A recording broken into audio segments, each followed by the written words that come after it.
नमस्कार दोस्तों, जैसे कि कुंती को बताते हैं कि भगवान से जब वरदान मांगा था तो उन्होंने दुख ही मांगे थे। कुंती के मन में ना तो कभी धन की लालसा थी, ना ही राज्य की, ना ही किसी सुख की, ना ही वैभव की, और उन्हें ईर्ष्या भी नहीं थी। फिर क्या कारण बना था कि कुंती ने अपने 5 पुत्रों को आदेश दिया था कि आपको युद्ध लड़ना है। उसके 2 कारण थे, वो मैं बता देता हूँ आपके लिए।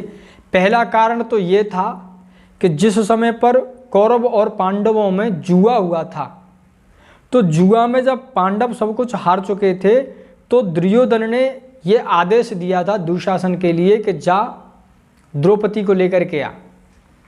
तो द्रौपदी को बाल पकड़ करके घसीटते हुए लेकर के आया था और भरी सभा में उन्होंने नग्न करने की दुष्टता की थी। द्रौपदी जी कुंती जी की बहुत प्रिय बहू थी और अपनी इस प्रिय बहू का इस तरह से अपमान देखा भरी सभा में, बुजुर्गों के सामने। वहाँ पर कृपाचार्य, द्रोणाचार्य और पितामह भीष्म ऐसे महारथी और आदरणीय थे उनके सामने। और जब ये कृत्य हो रहा था तो उस समय पर धृतराष्ट्र ने भी कुछ नहीं कहा था दुर्योधन से कि ऐसा मत करो। ये बात कुंती को बहुत बुरी लगी थी।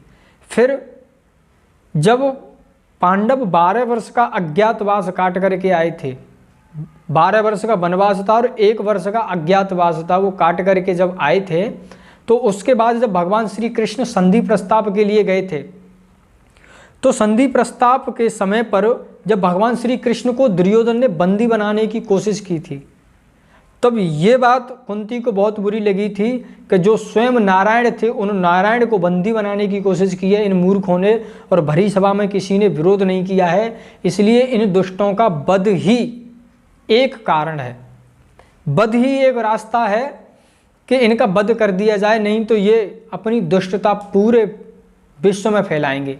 और ये इतने बड़े महान पराक्रमी थे कि जो कि किसी के मारे नहीं मरते थे अगर ये धर्म युद्ध नहीं होता था। ये कारण था कुंती के मन में, क्योंकि धर्मराज युधिष्ठिर भी युद्ध के पक्ष में नहीं थे। लेकिन जिस धर्मराज युधिष्ठिर ने माता कुंती के एक बार कहने पर पांचाली को पांचाली के रूप में, यानी द्रौपदी को पांचाली के रूप में स्वीकार किया था, 5 की पत्नी बनाई थी, तो उन्हीं के एक बार कहने पर धर्म युद्ध हुआ था। और जहाँ पर धृष्टता होती है, जहाँ पर मूर्खता होती है, दुष्ट होते हैं और उनके लिए धर्म के अनुसार शस्त्र उठाना ही पड़ता है। शास्त्र के साथ साथ शस्त्र भी जरूरी होता है। नमस्कार, मैं अनिल राजपूत, जय भारत यूट्यूब चैनल में आपका स्वागत है। अगर आपने हमारा यूट्यूब चैनल अभी सब्सक्राइब नहीं किया है तो सब्सक्राइब जरूर करें और बेल आइकन को प्रेस करें। नमस्कार।